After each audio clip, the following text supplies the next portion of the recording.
جمعه خوانی مرا به ایستگاه نور میبرد، جایی که صداها وضو میگیرند.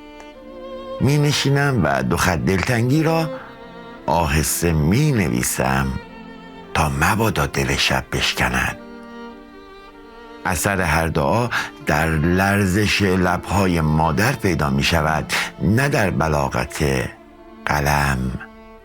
از خودم می پرسم آخرین بار کی بود که امید بی واسطه وارد خانه شد؟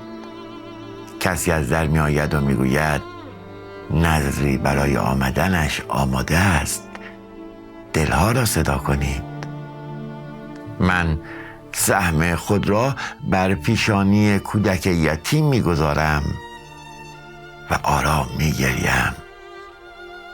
ترجمه زخم را از نگاه پیرمرد میفهمم وقتی نام او را آه میکشد. در پایان قرائت شهر 1 درجه روشن‌تر می شود و من می دانم هنوز راه است، اما راه زنده است.